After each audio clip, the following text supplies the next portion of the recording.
Hello everyone, welcome back to one more video. दोस्तों, इस video में अपन बात करने वाले हैं बिहार की तरफ से एक और वैकेंसी जो है नर्सिंग के क्षेत्र में आ चुकी है। ये वैकेंसी जो रहने वाली है नर्सिंग ट्यूटर की रहने वाली है। इसके पहले स्टाफ नर्स की वैकेंसी आई थी 11,000 प्लस पोस्ट में, जिसकी फॉर्म वगैरह सारे चीज़ें भर चुके हैं और आप लोगों ने उसका सारा डिटेल्स भी देख लिया है। अब ये नई वैकेंसी है, फ्रेश वैकेंसी है। किसके लिए? टीचिंग के क्षेत्र में। नर्सिंग के क्षेत्र में ये नई वैकेंसी है। नर्सिंग ट्यूटर की ये वैकेंसी जो है रहने वाली है।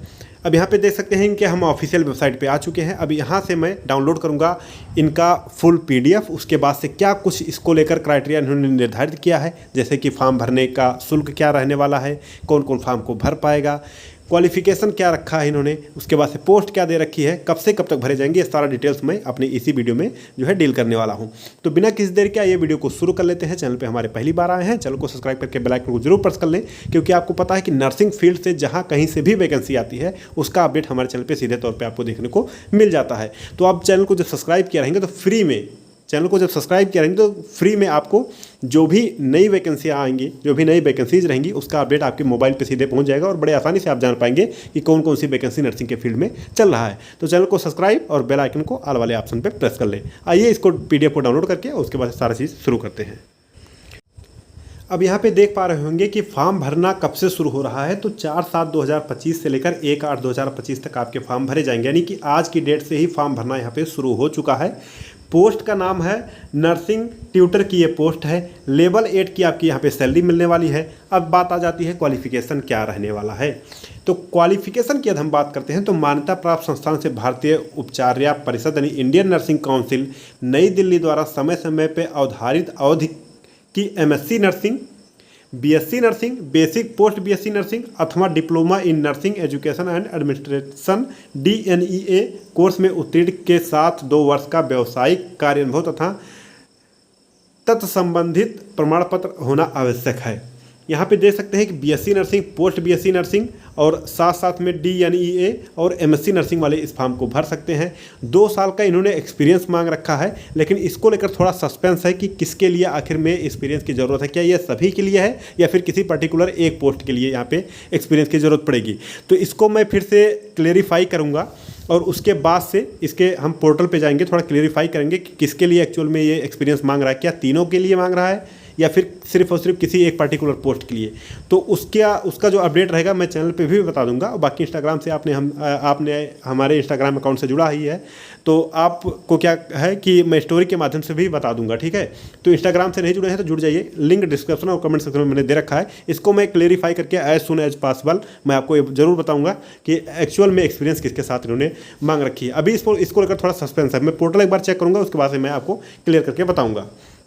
बाकी आगे का जो भी जानकारी है वो डील कर लेते हैं। अब यहाँ पे देख सकते हैं कि ये सारी चीज़ें हो गई, परंतु बिहार राज्य से बाहर अवस्थित संस्थान के मामले में भारतीय उपचार्य परिषद यानी इंडियन नर्सिंग काउंसिल नई दिल्ली से यहाँ पे देख सकते हैं कि फिर से एक नई चीज़ यहाँ पे फिर से वही ऐड हुई है जो स्टाफ नर्स में थी कि सूटेबिलिटी भी यहाँ पे ज़रूरी है और साथ साथ में बिहार का रजिस्ट्रेशन भी जरूरी है। लेकिन यहाँ पे नोट में इन्होंने लिख रखा है कि ये सारी चीज़ें जो हैं वो अभी कोर्ट के अधीन है, कोर्ट का फैसला आएगा तभी ये सारी चीज़ें वैलिड मानी जाएंगी। तो कोर्ट कहता है कि बिहार का सूटेबिलिटी भी चाहिए होगा और बिहार का यहाँ पे रजिस्ट्रेशन भी चाहिए होगा, तो फिर बात फंस जाएगी। और बाकी यदि कोर्ट ऐसा नहीं बोलता है तो बिल्कुल ऑल इंडिया अप्लाई यहाँ पे होंगे। खैर अभी आप जो है जिस भी स्तर से हैं, यदि आप अपना ट्रांसफ़र करवा सकते हैं तो करवा लीजिए, यदि नहीं करवा सकते हैं तो आप जहाँ से भी फॉर्म भरना चाहते हैं वो भर सकते हैं। बाद में कोर्ट का जैसा फैसला आएगा उस पर विचार किया जाएगा। आगे क्या है उसको हम डील करते हैं। टोटल पोस्ट मैंने आपको पहले ही बताया कि जो रहने वाली है 498 पोस्ट यहाँ पे रहने वाली है, जो कि अलग अलग कैटेगरी वाइज यहाँ पर इन्होंने डिवाइडेशन कर रखा है। बाकी 35% महिलाओं के लिए जो है वो सीट रिजर्व रखी गई है, जो कि विशेष लाभ है सिर्फ फीमेल वर्ग के लिए। एज लिमिट यानी आयु सीमा की यदि हम बात कर लेते हैं, एज लिमिट की बात करते हैं तो 1/8/2025 को न्यूनतम आयु वर्ष जो है 21 वर्ष होना चाहिए। और उसके बाद से यहाँ पे कैटेगरी वाइज एज का भी रिलैक्सेशन है, जो कि सिर्फ और सिर्फ बिहार के लोगों को इसका लाभ जो है वो मिलने वाला है। तो ये चीज़ हो गया। बाकी कुछ और भी जानकारी उन्होंने दे रखी है, उसको हम इम्पॉर्टेंट जो जानकारी है उसको हम डील कर लेते हैं। मैंने आपको बताया कि रिजर्वेशन या आरक्षण का लाभ सिर्फ और सिर्फ बिहार वालों को मिलने वाला है, क्योंकि ये वैकेंसी जो है वो बिहार की रहने वाली है। बाकी जो रिजर्वेशन का लाभ लेना चाहते हैं, बिहार के पर्टिकुलर हैं, तो अपना कास्ट सर्टिफिकेट और डोमिसाइल सर्टिफिकेट लगाना ना भूलें।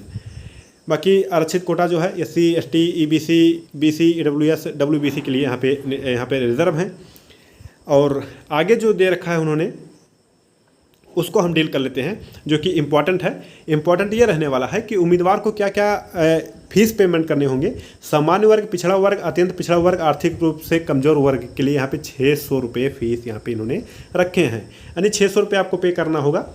जो भी सामान्य है, EWS वाले हैं, OBC वाले हैं, ये सबके लिए। अनुसूचित जात, अनुसूचित जनजात, बिहार राज्य के अस्थायी निवासी के लिए यहाँ पे 150 रुपये इन्होंने फॉर्म का शुल्क रखा है।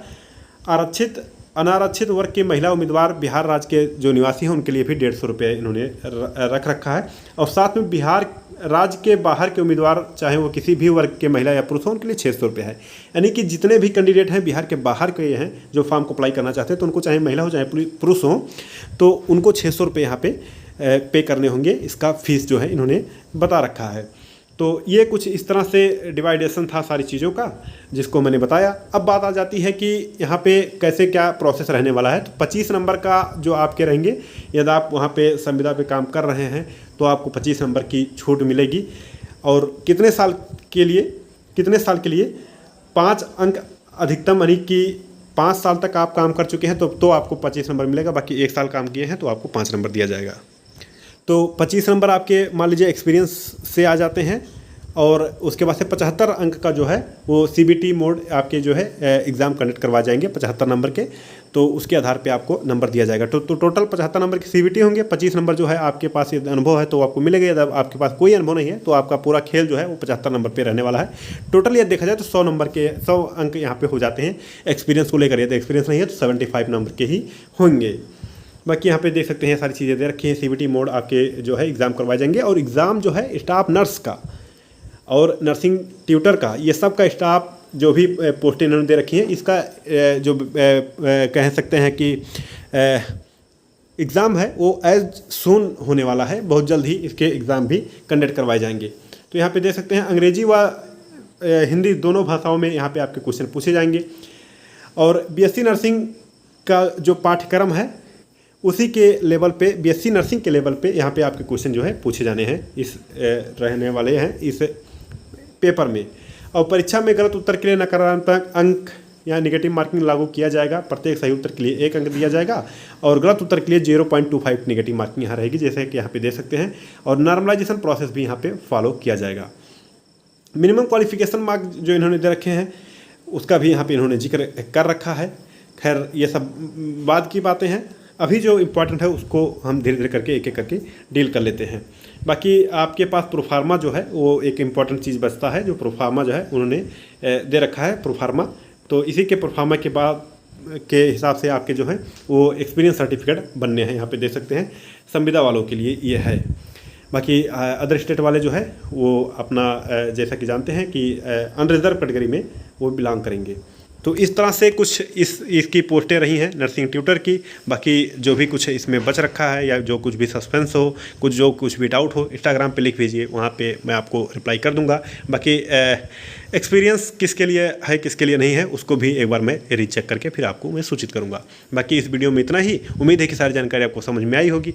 बाकी जो भी अपडेट रहेगा चैनल पर मिल ही जाएगा। चैनल को सब्सक्राइब कर ही लिया होगा आपने, यदि नहीं किया है तो आप कर सकते हैं, जिससे आप जो है जानकारी प्राप्त करते रहें, अपडेटेड रहें नर्सिंग के फील्ड में। बाकी इस वीडियो में इतना ही। तब तक के लिए अपना ख्याल रखें, अपनों का ख्याल रखें। जय हिंद, जय भारत।